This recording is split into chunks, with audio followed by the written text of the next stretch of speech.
The Carleton College Convocation program is a weekly lecture series that brings fresh insights and perspectives from experts in a variety of fields. The program has a rich history dating back several decades. The selected Convocation speakers assist the liberal arts mission of centering thoughtful conversations within education and beyond.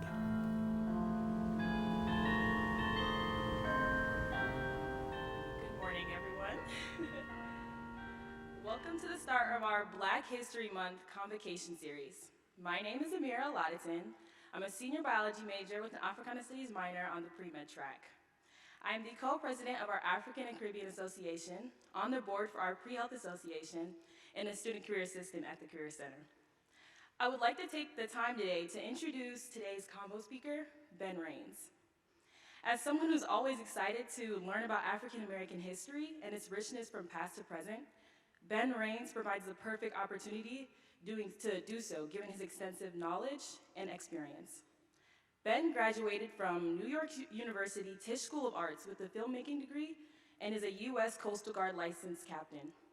On one of his many escapades, he discovered the wreck of Clotilda, the last ship carrying enslaved Africans to arrive in the United States in 2018. His new book, The Last Slave Ship, The True Story of How Clotilda Was Found, Her Descendants, and An Extraordinary Reckoning, was published on January 25th, 2022. Raines is also a journalist who has won dozens of awards for his coverage of environmental issues and has appeared on media outlets such as CNN, The Today Show, Good Morning America, and NBC Nightly News. Let's just say he's pretty big time.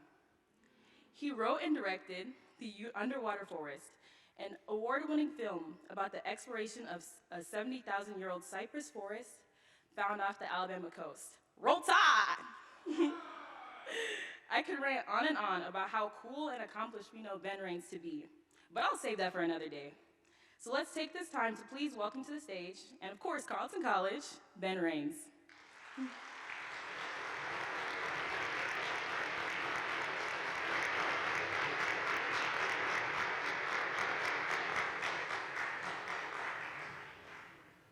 Well, introduced by a biology major, I love it. I am what you might call a failed marine biology major. I hit organic chemistry, and you see I went to film school, so I changed course. So today we're going to talk about, the last slave ship. And I want to talk a little bit about why it's important. And it's important because of the people you see on the screen behind me. This story is unique in history, because we get to hear what happened to Africans who were stolen from Africa and brought through the Middle Passage and enslaved from their own mouths. In the historical record, there's almost nothing like this, because when people were being brought here, nobody was writing down their stories. But this happened very late. This happened in 1860. So by 1860, almost all the enslaved people in America had been born in America, because it had been illegal since 1808 to import people. That was a law Thomas Jefferson passed. So with these people, who were from 12 to 30 when they were captured in 1860, they lived a long time after the end of slavery. They were enslaved for 5 years and freed at the end of the war. So Cujo, who's the guy over here, is the most famous of the captives. He lived, he was the last one still alive, and he died in 1935, was interviewed dozens of times, including by Zora Neale Hurston for her book Barracoon, where he told his first-person account. So these other folks were interviewed many times too. A total of 11 of them were interviewed for the first time in the most important book, which was in 1911. And so we have the stories of 11 people who went through the things I described. So for most people whose ancestors arrived in the country in the hold of a ship, they're lucky if they know the name of the plantation where their ancestors were enslaved. Their history, they can't go back any further than that. 23andMe and all that stuff, they don't have those records. And so the story of the Clotilda and these people becomes a proxy story, sort of the origin story for anyone whose ancestors arrived in the Americas in the hold of a ship. So that's why this story is important. That's why we're going to tell it, because it's a stand-in for the lost histories of millions and millions of people. So let's get going. Quickly, that's Cujo. In the middle is Charlie Lewis, who lived quite a while, and he'll be famous in the story in a minute. And then over here is Gumpa, Peter Lee. You'll hear a little more about him. He was their first ruler. So the story begins, you may have heard, with a bet. This man behind me is the villain of this story. And that's the other unique thing about this story is we have the perspective of the people who were captured and sold and of the villains behind the crime. So that's kind of unique. So Timothy Mayer, this guy behind me, moved to Alabama in 1835 when the state was basically opened to settlement after Andrew Jackson, you know, our president, had chased all the Indians out. The Trail of Tears you've heard about, those were actually Indians from Alabama who were forced to move to Oklahoma. So that's, you know, this fellow moved in as a young man. He worked as a deckhand on a steamboat. By the time of the Clotilda story in 1860, he and his brothers owned a shipyard, a lumber mill, 3 plantations, and 9 steamboats. And so they were the people who moved cotton up and down the rivers and were some of the wealthiest people in America by this time, 1860. So Timothy Mayer, the reason he made this bet was all about thumbing his nose at the government. He was on board the steamboat one night after dinner, and you know, think antebellum, Gone with the Wind, Velvet, you know, the steamboat, the conditions for the white passengers were very plush. So after dinner, they go out to drink whiskey on the deck of the boat, the men, and smoke cigars. And they're talking about the news of the day. The news of the day was a story about a ship called the Wanderer. The Wanderer had snuck into Georgia with 378 captives on board to enslave them. And the guy doing it was broke. He was doing it to try and make money, as opposed to Timothy Mayer, who was just snubbing his nose at the government. So the Wanderer folks get arrested, and there's a court trial going on. And it was big news all over the country. The trial's going on in Georgia, but the New York Times was covering it, the New York Tribune is covering it. There's stories in papers all over the country about this trial. We know some of this because the guy behind it all, Charles Augustus Lafayette Lamar, who sent the ship to Africa, actually during court challenged a Navy admiral to a duel. And they adjourned court, they went out in the street, and they shot at each other, but both missed. But then he challenged the editor of the New York Times and the editor of the New York Tribune to duels. They didn't take him up on it, despite hearing he was a bad shot. So they're talking about the Wanderer on the ship, and there's some Yankee passengers on Mayer's boat. And so one of them says, well, I think they should hang the lot of them, meaning all the people behind the Wanderer, to scare anybody else off from doing this. Timothy says, nonsense, they'll hang nobody. I could do it myself in a year. And he bets $1,000, which is $30,000 in today's money, that he could do this. So he immediately sets about doing it. As soon as he gets home, he talks to his next door neighbor, who is this guy. This is Captain Foster. Captain Foster is who actually sailed the ship to Africa and made the transactions to buy the people on the Clotilda. So Foster was living in a rooming house at the time. What Mayer was asking him to do was to become a pirate, because it was a hanging crime to get caught transporting people. Now, when Timothy said, nonsense, nobody will be hung, he kind of knew he was making a safe bet, because every president, from Thomas Jefferson, who passed the law making it illegal to import people to enslave them, to the next 9 presidents, every one of them, up to Lincoln, pardoned convicted slavers, people caught red-handed with loads of captives on their boats. They all pardoned them because they all owned enslaved people, and they couldn't see putting somebody to death for something they basically were doing.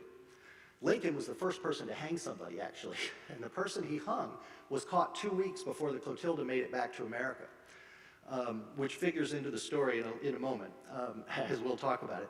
So Mayer tells Foster, I'm going to give you $35,000, which is about $500,000, and 10 of the captives when we get back, which is about another $500,000, because at the time in Mobile, you could buy a human being for about $2,000.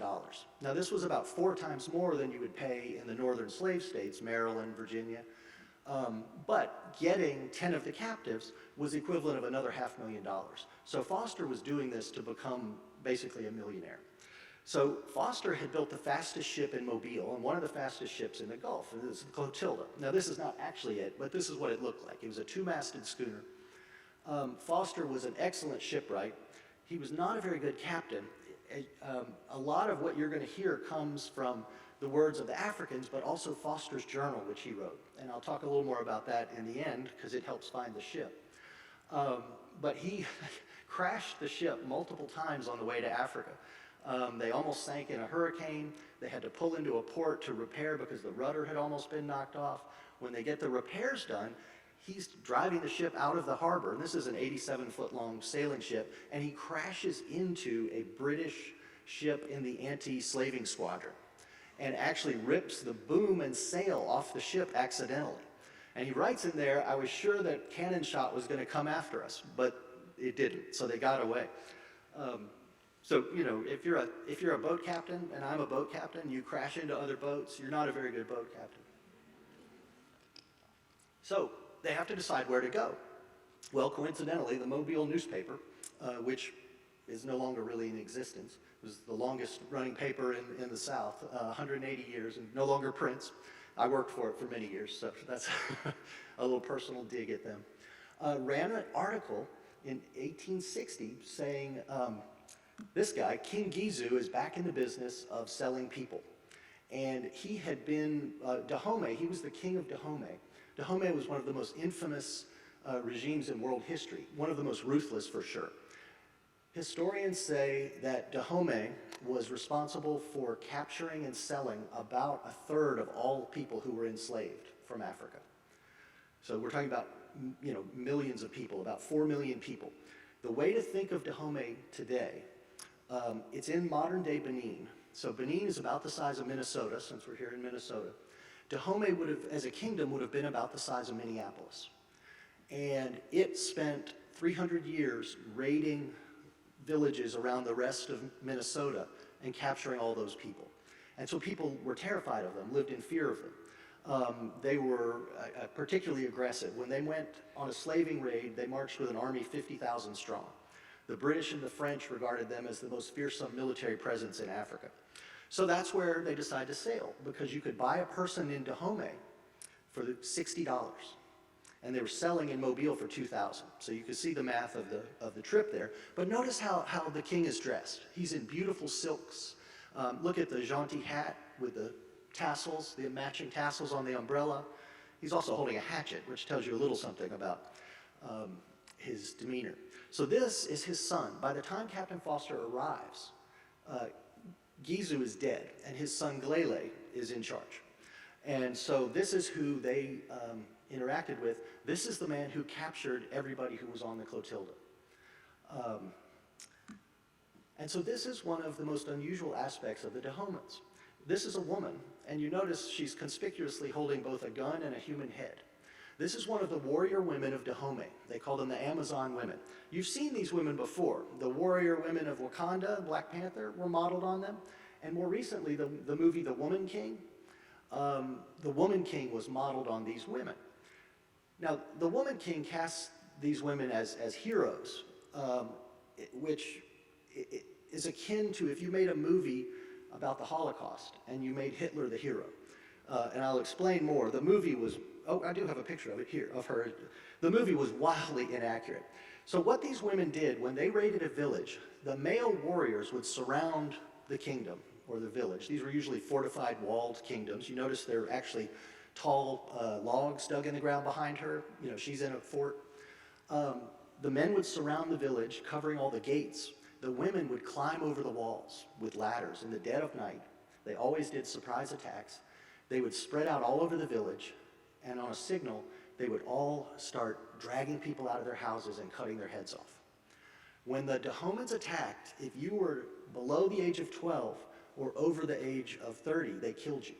They left nobody behind in the villages they attacked because they didn't want anybody coming after them for revenge.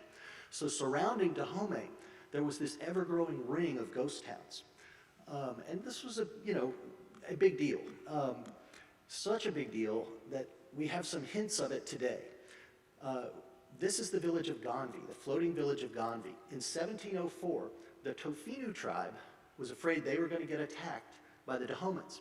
So they moved out into the middle of Lake Ganvi, or Lake Nakui, and built their village there on top of stilts. So today, there are 50,000 people who live out there in the Tofinu tribe. They're still out there 5 miles from shore. The reason they moved to the middle of the lake is because the Dahomeyans won't cross water before battle.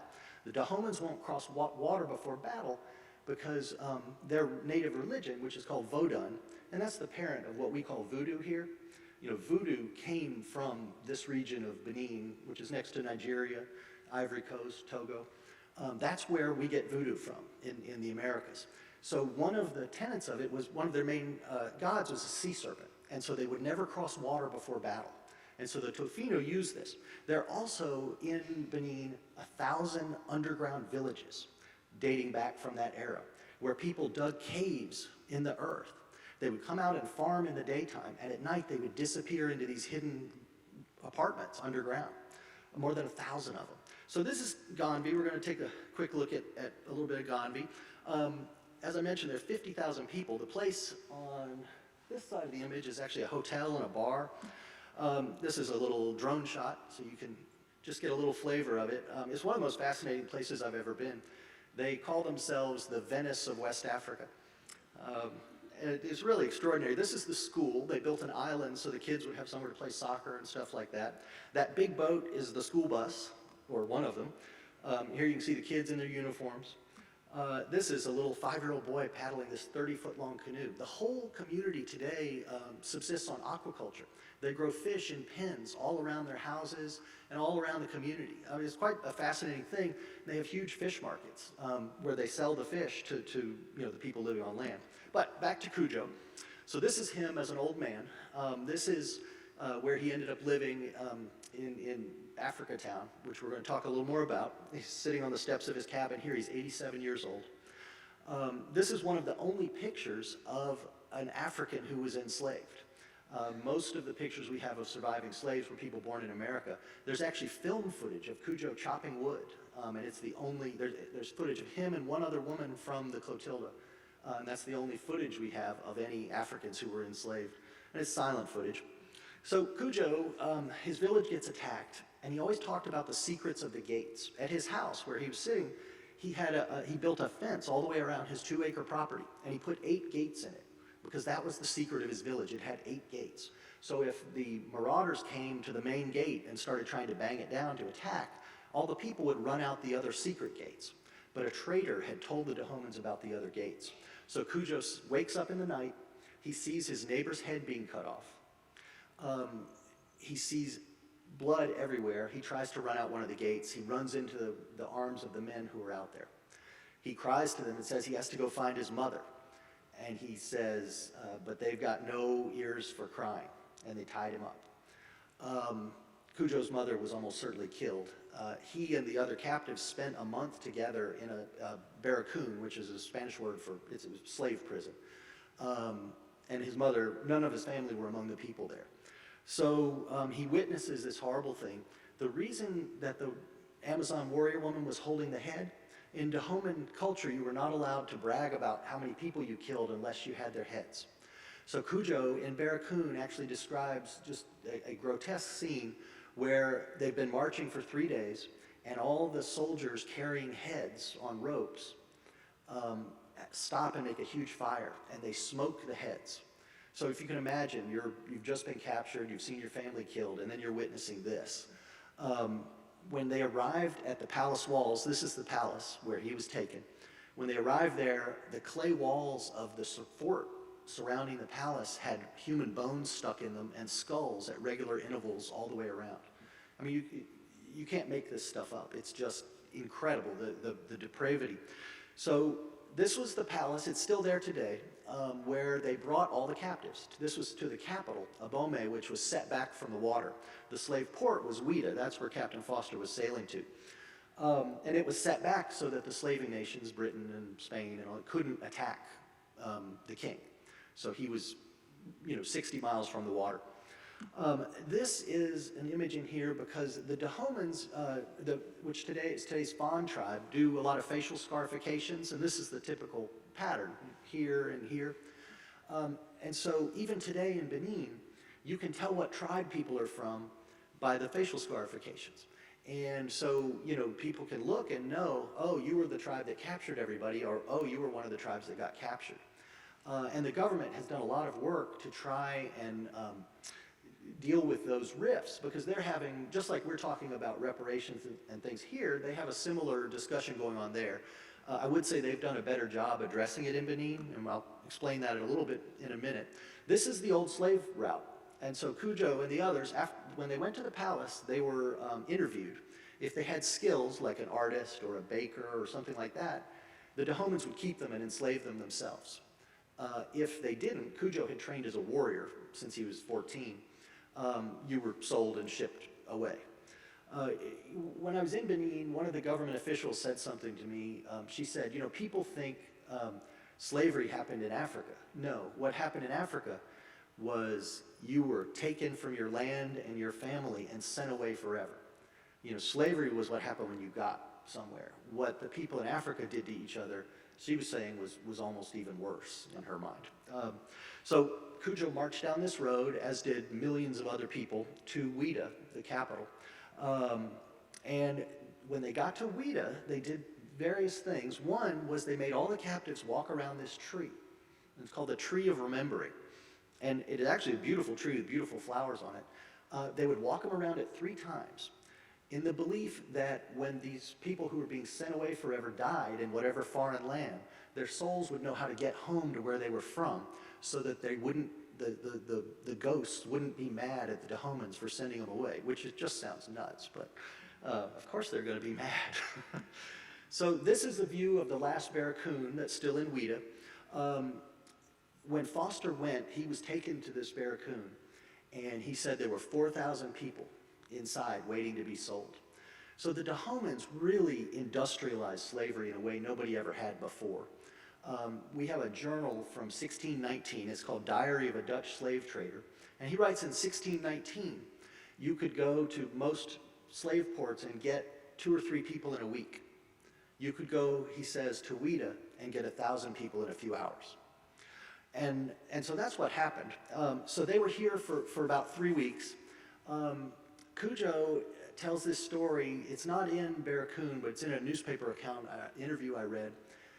He says that when Foster comes in and he picks the people he's buying, they take them all out. Cujo's one of them, along with many people from his village. They take them all out. They're all tied up together, and they have to wait by the White House while Foster is inside trading 27 pounds of gold for 125 people. So while they're waiting, one of the Dahomeyans comes up and unties Cujo from the line of captives and hides him under the house. He pushes him under there and tells him to go under the house. So Cujo goes under the house, and he sees all the feet walk away. And he realizes, oh, I could run away, I'm free. But he can hear the ocean. They could hear the ocean the whole time they were in the barracoon, but they could never see it. And he says, I want to know how the water makes that roar. So he climbs up and looks over a fence. He gets out from under the house, looks over a fence, and he can see the ocean. And he can see the Clotilda, the first ship he's ever seen, the first time he's ever seen the ocean. And then he can see the people that he was with down on the beach getting loaded into giant canoes to be taken out to the ship. And he sees his friend Kibi. And he says, I want to go with Kibi. So I holler out, hey, don't forget me. And so they come and get him. He could have run away, but he knew everybody in his village had been killed, most likely. And so he instead wanted to go with one of his last people that he knew. And unusually, they ended up being together for the rest of their lives, which is very unusual in the story of enslaved people. And it's one of the reasons the Clotilda story is so powerful. When they got to America, this is them in the hold of the ship. This is an artist's rendering of how they were kept. You know, purpose-built slave ships were where you see the people laid out in the floor. You've seen those images of bodies stacked and everything. The Clotilda was not built for that. It was an 18-wheeler, basically, of its day. It would travel from Alabama, loaded down with pine and oak, timber, and cotton, go to the Caribbean and Central America and trade or sell those things and come back with loads of sugar, rum, oranges, bananas, and that kind of stuff. That's what it did the 5 years before it went to Africa. So it was a much smaller ship.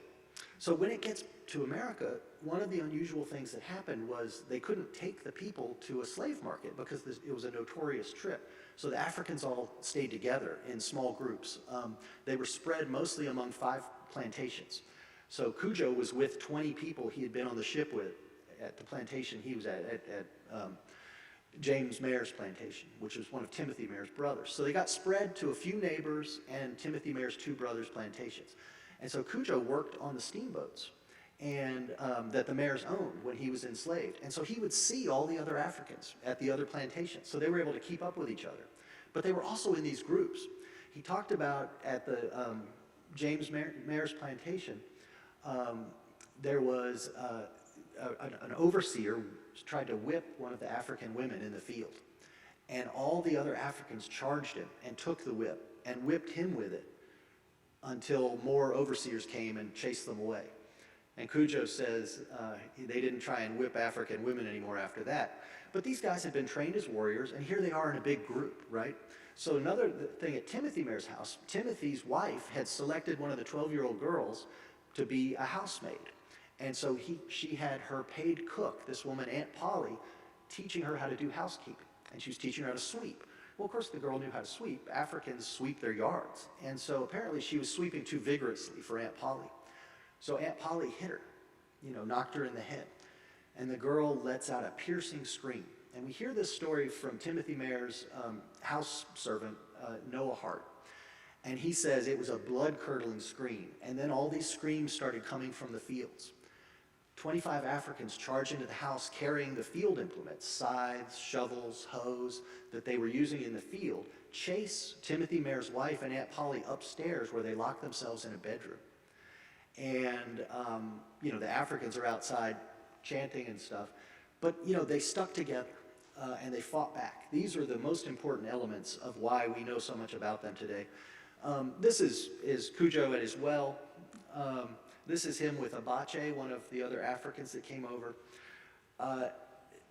Their time after they were freed was when they created Africatown. So I mentioned how they stuck together and fought back. When they were freed, they went to Timothy Mayor and said, "We want you to pay for us to go back to Africa." And he said no. So then they send Cujo to go to him again and say, "We want you to give us land. We had land back in Africa. We had money. We want you to give us land so we can make a start here." And he says no. So they start saving money. When they were freed, they began working. And the women grew gardens, which they did in Africa. Women typically did the farming. And they would go around town and sell the vegetables, and they would sell hot lunches. And I'll talk a little more about the hot lunches in a minute. And the men had various jobs. Cujo worked in Timothy Mayor's shingle factory, making shingles. If you've ever seen all those wooden shingle houses in Cape Cod, places like that, a lot of those houses are covered in shingles from Alabama, maybe shingles that were cut at the mayor's mill. So Cujo married one of the African women, and they had 5 children. And tragically, all of them died before Cujo, his wife and all of his children. You can see him here in the house, and you notice that under those hats, you see a bunch of chairs pushed up against the wall. It's because he had nobody to sit in them, and they're all just covered in junk. 2 of his sons were murdered. One of them was actually shot by an African-American sheriff deputy. And one of his sons was imprisoned in Alabama's infamous coal mine prison system, where the state of Alabama leased their prisoners to the coal mines. And it was basically modern-day slavery that lasted up into the 40s. But Cujo's kids all died. He spent the last 30 years of his life very lonely. We know a lot of these stories because of Cujo getting hit by a train, interestingly. He had gone to town in his wagon to buy peas, seeds to grow peas. And, well, there's peas, to plant peas. And he gets hit by this train, and he's badly injured, and his wagon is destroyed. And so a white woman in Mobile comes to his aid, and she hears his accent, and she recognizes he's African because her father employed several of the other Africans as grave diggers at his funeral home. So she calls for a doctor and gets Cujo taken to his house, sends a doctor, a white Mobile, Alabama doctor. This is late 1800s, about 1880. And then comes to visit him and brings him food and becomes very close friends with him. And she hears his story, and she hears the other stories. And so she's the woman. She was a society girl. She had gone to New York for art college. When she would travel, the newspaper would write, "Mrs. Roach has gone to New Orleans. Mrs. Roach has gone to Paris." And so she records their story.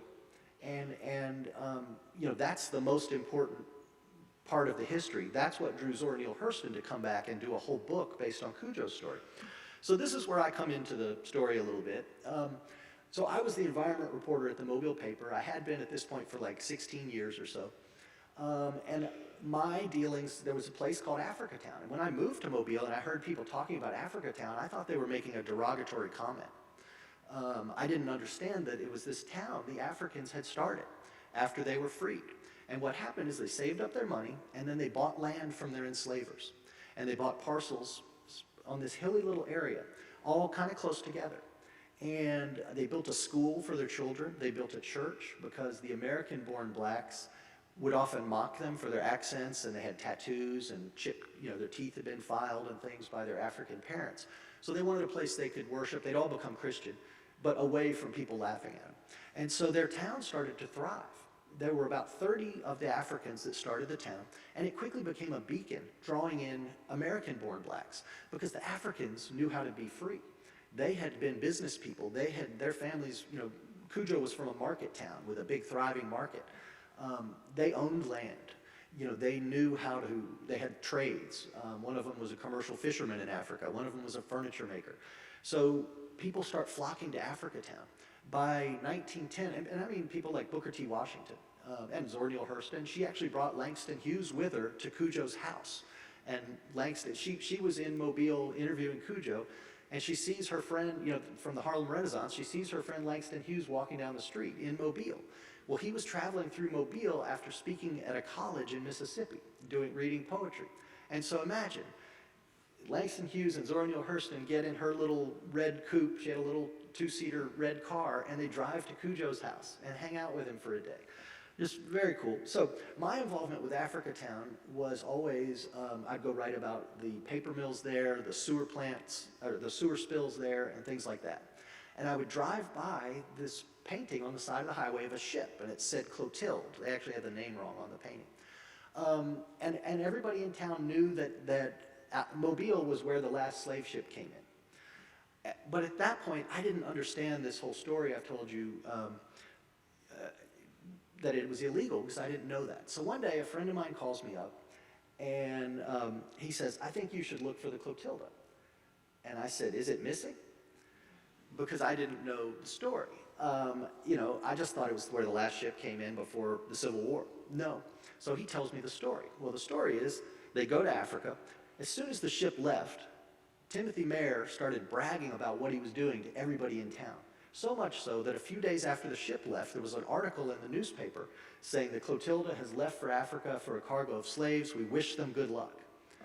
And so when the ship comes back, by the time the ship comes back, the federal marshals associated with the district court are watching Timothy Mayer's house. And he sees them out there. He knows they're watching it. So he was supposed to, the original plan was the Clotilda was going to come back. Timothy was going to have a lookout on the coast watching for it. When the lookout told him they were there, he was going to come down in a steamboat, take all the captives off, and the Clotilda was going to go to Mexico and get cleaned up, because a slave ship was a horrible, stinking thing. It was going to get cleaned up and come back with a load of bananas or something to pretend it had a legitimate cargo. But the heat was on because Timothy had been bragging so much. So when the ship gets there, Timothy tells Captain Foster, look, we're burning the Clotilda. We're going to pretend this never happened. And Foster's angry because it's his ship. And so he's losing something worth about $500,000. But Timothy says, no, I'm telling you, the heat is on. So that's what happened. They sailed the ship in the dark of night. They towed it behind a steamboat. They cut the masts off to make it look more discreet. They towed up Mobile Bay into this giant swamp. So one of the largest wetland complexes in America sits on top of Mobile Bay. And I've named it America's Amazon. It's the most diverse river system in North America. It's also the third biggest American river system after the Mississippi and the Columbia. So it's a huge network of rivers and islands and things. You're looking at a piece of it here. So they take the ship up into the swamp and burn it. And so when my friend calls me, he tells me all this.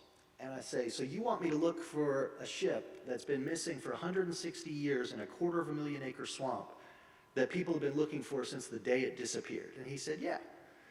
And I said, that's crazy. That's like looking for pirate treasure. And he says, I don't know, you do those tours up there. I'm a charter captain and take people in my boat in the swamp to show them nature and stuff. And he's like, I just think you might find it. I think you should try. And I just said, that's nuts, Jeff. I'll talk to you later, and hung up. And of course, typed Clotilda into Google immediately. ordered all the relevant history books, read everything online I could find. I was hooked the second he said it. And so that was in August. And so I found a clue doing my research. I did all this historical research, and I was in the Mobile Library where I discovered they had Captain Foster's journal from his time taking the ship to Africa. And the journal was there actually because one of Timothy Meare's descendants tried to sell, Captain Foster's descendants tried to sell a desk, the clock, and a chair that were in the Clotilda to one of Timothy Meare's descendants. She wanted $18,000 for these artifacts, and she had this journal. And so the mayor guy said, I don't want the furniture, but let's take that journal to City Hall. We should give this to the city of Mobile. It's history. Let's do that. And she agreed. So everybody who's written histories of Clotilda has after 2004 or 5, has seen this journal. And it's where I found, it tells you where the ship is burned. But everybody ignored that part, I guess because they weren't looking for the ship. Now, I didn't underline the red here, but somebody else did. But he says, I sailed my schooner up the Spanish River into the Alabama River. At 12 Mile Island, I transferred my slaves to a river steamboat and sent them into the canebrake to hide them until further disposal. I then burned my schooner to the water's edge and sunk her. So 12 Mile Island is right in the center of this image. It's that kind of diamond-shaped island. And I knew where it was because I fished there a lot. And so when I read 12 Mile Island, I was like, well, I know right where that is. So people have been looking for the Clotilda, as I mentioned, for 160 years. A man in the 2000s spent tens of thousands of dollars looking for it. Timothy Meare had been interviewed many, many times between 1860 and his death in 1892. So many times that when he died, the New York Times wrote an obit about him. You know, a guy in Mobile, Alabama, calling him the last slaver, which really irritated Foster because Timothy had gotten all the publicity. And that's why Foster wrote this journal. This is a copied over version of his original journal with more details. It was called The Last Slaver, and it never mentions Timothy Meare once because he was trying to get the credit back for this journey. So Meare had been interviewed all these times, and in all these interviews he tells the story about the Clotilda and burning it, and he tells different locations where he burned it. So as an old investigative reporter, the first time you have a source tell you a lie and you catch them, you know they're a liar. And so you disregard whatever they say. It's not the truth. So I wiped Timothy's stories out of my brain. Another clue that I had for that was the guy in the 2000s who spent tens of thousands of dollars looking for the ship with modern survey equipment. He went to all the places Timothy Meare said they burned the ship, and he never found it. He started his search at the northern tip of 12 Mile Island, but didn't look around 12 Mile Island. So I went straight to 12 Mile Island. This is 12 Mile Island. I went on a very low water day, like this, and I found a ship. In fact, I found this ship. And I brought archaeologists to it, and they said this may be the Clotilda. So I published a story, wreck found by reporter may be the last slave ship. It went viral internationally. I was interviewed by media outlets from all over the world the day that story broke. I know how viral because of this man here. This was the ambassador of Benin, the man in the middle, Hector Posset.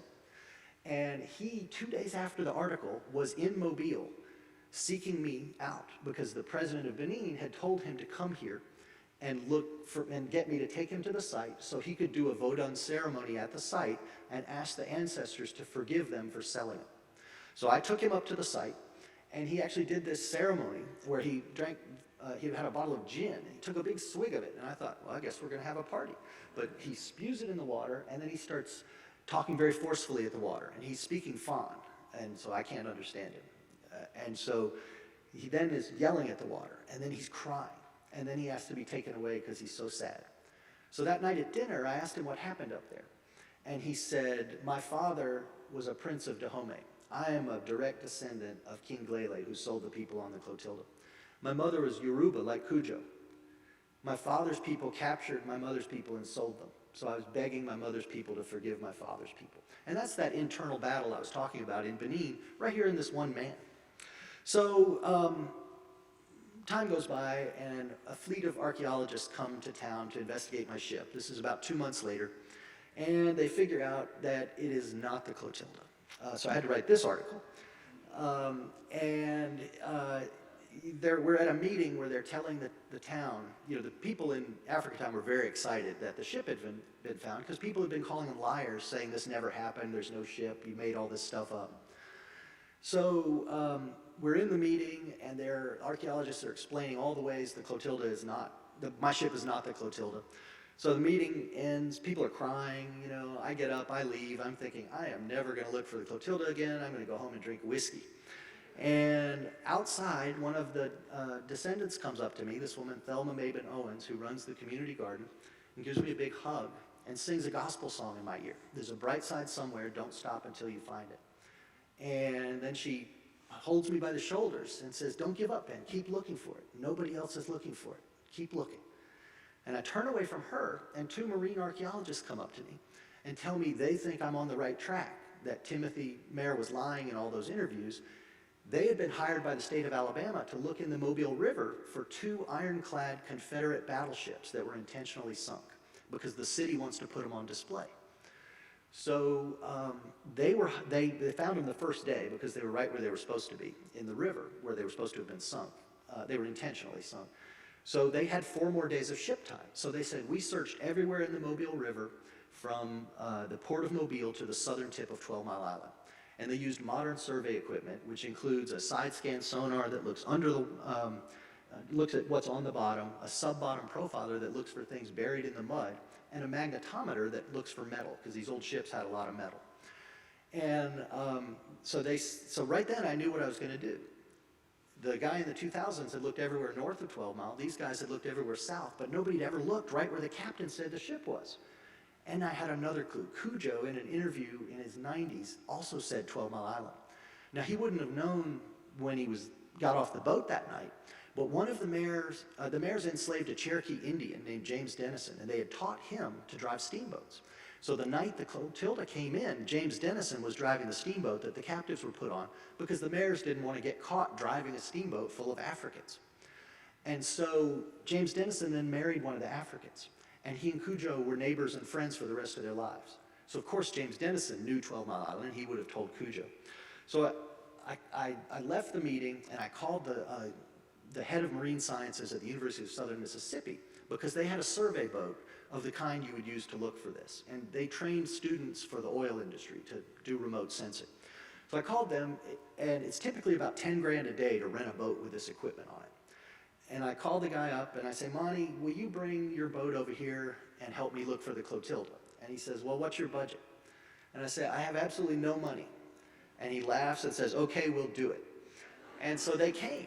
And this was 1 week after the archaeologist said it wasn't the Clotilda. And so we went up there, and we mowed the lawn. We went up and down this tract of river running transects. They took that data, which was fed into 4 laptops from these giant machines. They took that back to Mississippi for a week, and they made us a chart of the river. And we went back a week later to dive the sites. We found 11 possible targets.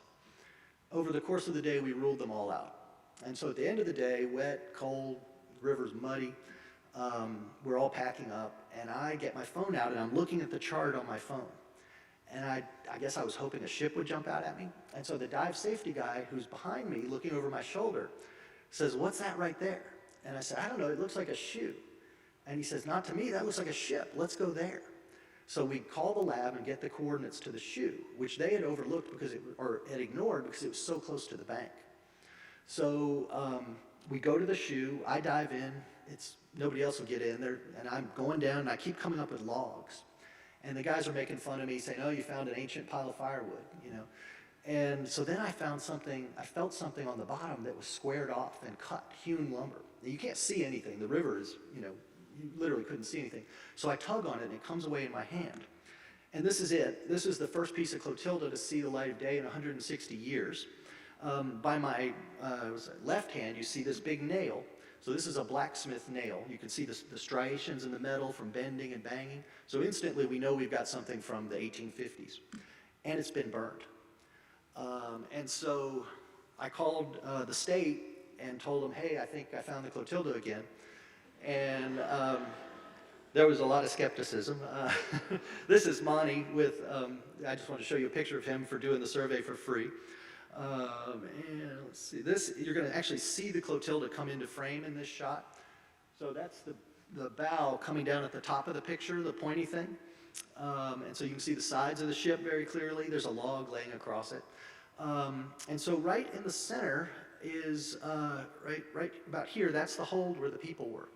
And it's full of mud, which means it's been preserved. Underwater, when you have 6 inches of sediment, there's no decay, but there's no rot because there's no oxygen. So we have a very good chance of being able to even get DNA evidence out of the ship. So it took a year, but the archaeologists finally confirmed that my ship was the Clotilda. They threw a huge party in Africa Town. This is part of the party. And then this guy came. Oh. And this was, he described himself to me as the Pope of Voodoo. He is the highest ranking Vodun priest on earth. He's also, his business card tells you he's the king of seas and oceans, and he is a lawyer and a labor negotiator. So he has a broad portfolio. But he's a great guy. He's on my boat here up in the swamp. He did a very different ceremony from the ambassador. There was no gin, and when he saw the wild rice, he got very excited because they have wild rice, and he was tying knots in it, casting things. He put one of these necklaces on me and named me a son of the sea. And then he said, you should come to Benin and see the other side of the story. And you come stay and visit me in my palace. And so I went. I'm about to go through passport control. Now, the ambassador who came, 3 days before he got to Mobile, you remember Donald Trump's S-hole country comments? Well, the ambassador of Benin, the guy that was on my boat, was standing outside the Oval Office waiting to go in to talk to Trump. He heard Trump say it, and that's how we learned about the comment. So he was very angry about this when he visited in Mobile. So I get to Benin, I'm at passport control, I get up to this guy, he looks at my passport, he says, États-Unis. I say, oui, and he says, Trump. And so I just did this, and he says, bienvenue à Benin. And so this is the view, this is the pool at the hotel, and this is the view over the side of the hotel. Cotonou is a city of 750,000 people, teeming, exciting. It was so much fun. This is a guy's clothing stall. This is a gas station in Benin. I never saw an actual pump. The big bottles are for cars. The little ones are for motorcycles. This is a street scene in Ouida, the old slave port. This is Bohican, where several of the people are from. The girls in pink, that's a school uniform. It's better than most American school uniforms, isn't it? This is the tree where the White House stood, where you paid for your captives. And this, you see these all over. These are tributes to all the slaving kings. Gizu, Glele, you'll see their names amongst them. They're revered as religious figures in the Vodun community there. So this is the grandson, not great-grandson. This is the grandson of Glele, the man who sold the Clotilda captives. And he's still there.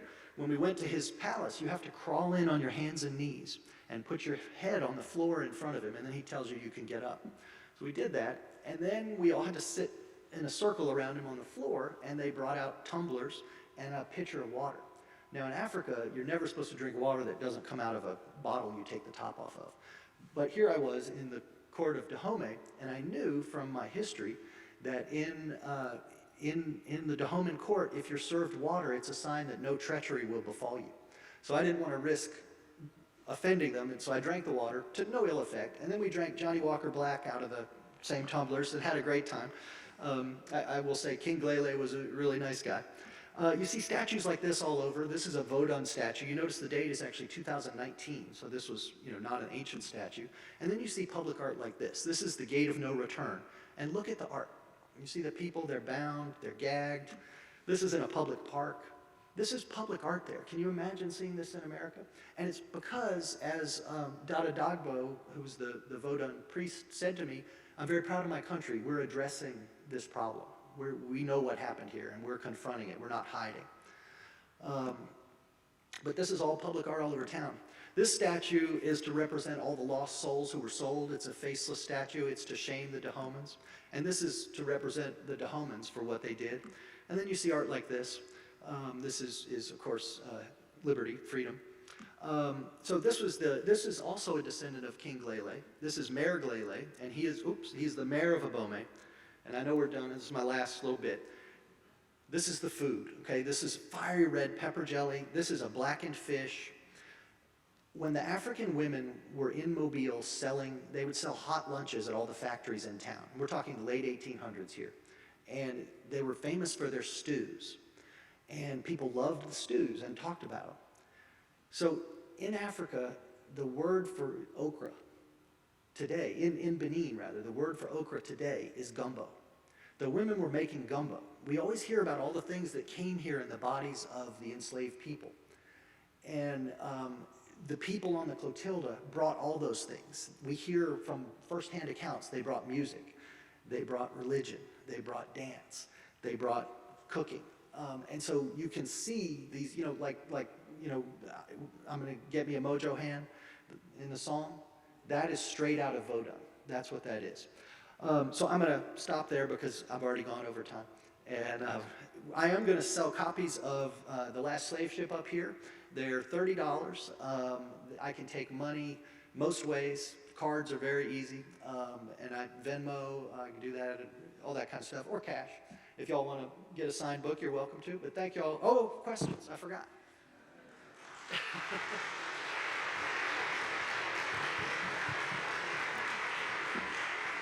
Thank you very, very much, Ben, or excuse me, Captain Rains, I believe. You gave me permission to say that. Yeah. We will have Q&A in just a second. Just a couple announcements. Next week we'll have Dudley Edmondson. Dudley Edmondson is a filmmaker, photographer, author, motivational speaker, and advocate of nature. He set out to create a set of outdoor role models for the African American community by writing his landmark book, Black and Brown Faces in American Wild Places. For Convo Lunch, we will be in AGH today. We are full up. If you didn't RSVP, I'm sorry, we are full up. And as Ben mentioned, right away afterwards, we'll have a brief book sale, so please get ready for that. But now let's do Q&A. We'll start back here. We're gonna make Noel work a little. When did the African slave trade finally end to anywhere? 1885. And they were still delivering people to Brazil until 1885. Thank you. And actually, the first country to abolish it was England, which they did in 1835, I think. And one of the interesting things was they did it without a civil war. They paid slave owners the equivalent today of about $50 billion in compensation for the people they were losing, but they avoided a war like we had. So, Hi, thanks for coming. I was wondering if you could talk about any public art movements or kind of what Mobile is now doing with all this information. So we just had a museum open called the Heritage House that's in Africatown. It's dedicated to the Clotilda story. And it actually has public art outside of it, some big archways that were made in Africa, and other things like that. My primary effort is to get the ship dug up and put on display. And I have been working with groups trying to do that. The state does not want to do that. The state wants to leave it in what they call preserve in situ, which means let it sit and rot on the bottom of the river. So that's kind of the most active thing. But we want to open a huge world-class museum telling this story because there's nowhere else that can tell it. You know, we have the people, we have the community they created. With the ship, there's nothing else like it. It is the only intact slave ship ever found. It's the only slave ship involved in the American trade ever found. There's a piece of a slave ship in the Smithsonian in Washington, and it's about this big, and it's from a South African ship that sank in port in Brazil. And so, you know, that made it to the Smithsonian. Well, here we've got a whole ship, so. You got one up here?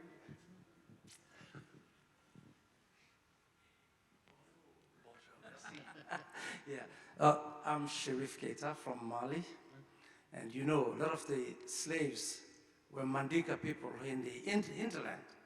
If you go to Cuba, I mean, they still recognize that Mandingos were there.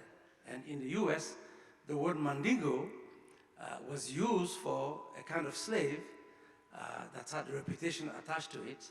I know popular culture took it in certain directions. Right. Anyway, so I just want to thank you for this fascinating work. I mean, this is scholarship that I dream of. Thank you for having done it. And again, you know, this is the kind of thing that should be taught, that should be made so public. But think of all the uncultured and dishonest politicians that are trying to silence this. Because they don't want the face of slavery to be seen. Right. And thank you for making this effort to bring it out. The Afro-Brazilians, that should be mentioned. In Women King, there is an Afro-Brazilian in that film.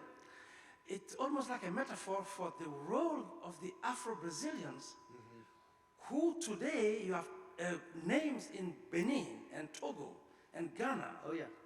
The D'Souza's, the Dalmeidas, who were slaves, who, of course, who had been biracial, who came back to Africa and continued the slave trade. You see, so it's a complex human story. So that's why so much attention should be directed to slavery. For me, I mean, it's a terrible sin. Anybody who participated in it, from A to Z, they are all criminals. You see what I mean? And to think that the whole country was built on this. The US was built on this. And people don't want that to be said. It's a crime to hide that. So anyway, let me stop here because when I get mad, I get mad. Well, yeah. The tree I showed you in the big square where the White House used to be is D'Souza Square. So, and the family there, there's a new museum being built, and they say, we don't want our name associated with the slavery part. They've built their own museum to the D'Souza that shows that he was a businessman as opposed to the world's largest slave dealer. So we don't want our name associated with this dirty thing, is what his descendants are saying. Yes, he did father many, many kids with slaves. You got another one? Hi, my question is, how do you go about speaking or presenting African and African American people being someone who's not African? You know, I felt a little shy about that at first, but then realized I had a part to play in this story. I'm a journalist, I'm a storyteller, and I'm telling the story that I reported, basically. And so I try and stay on the right side of that line and honor and represent the story as best I can. And I know I'm telling a story that wouldn't otherwise be told. And so, I just feel like I'm doing my best to honor the story of these people.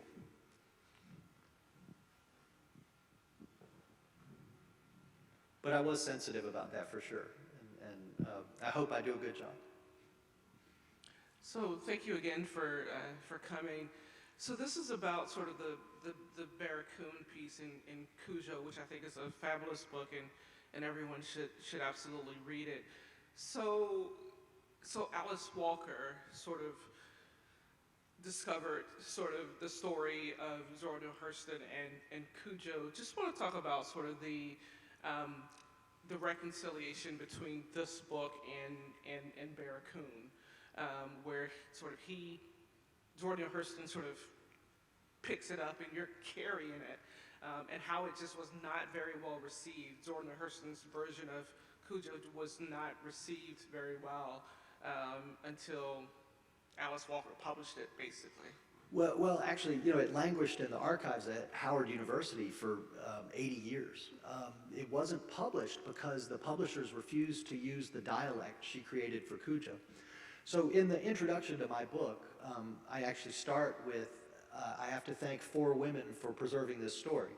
And Zora Neale Hurston is one of them.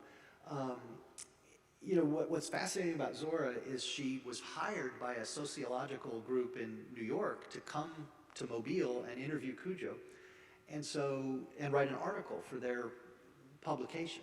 And so she writes this article, but she never interviewed Cujo.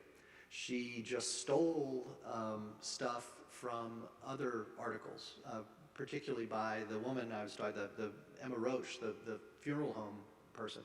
And so the article was so well received, they then said, okay, we want you to go back and do a whole book. So this time she came and she interviewed him for 3 months. And we got this incredible story. I don't actually mention in the book that she, plagiarized and stuff, because I feel like she righted the ship and preserved this incredible record.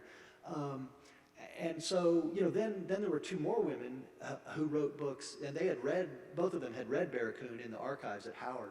So they were leaning on Zora Neale Hurston's work. And one of them, Sylviane Diouf, wrote a book called Dreams of Africa in Alabama. And it's an incredibly powerful book. It is much, much, is very dense. But she is she calls herself an Africanist, and she's French, so she speaks French like everybody in Benin. She went to Benin, and using knowledge of African languages and things, she was able to track down to individual villages where the people on the Clotilda were from, which are a really stunning bit of scholarship. So, you know, I'm standing on the work of all these people, and I did my best to, you know, give them the credit they're due, because they did incredible work without the ship. You know, the ship attracted people to my book, you know, because we had found it. So, you know, that's how scholarship works, though. You carry the torch a little bit further than the person before you, and you build off of what they built off of. And so that's why history is so important, because it's an additive process, and we're always learning more. And sometimes we're learning that things we had learned aren't true. You know, I went to elementary school in the South. In fourth grade in Georgia, I remember being taught that white people went to Africa and threw nets over black people and brought them back, which of course is absurd. You know, these were warriors. These were, you know, the white folks didn't get off the boat and go chase anybody. They went to the market and paid money and left. And so, you know, that's kind of, history is always correcting itself, and it's fun to be a part of that. It's very gratifying. And on that, we need to conclude Convocation. Thank you very, very much, Ben, for being here. And thank you all for being here as well. We'll see you next week.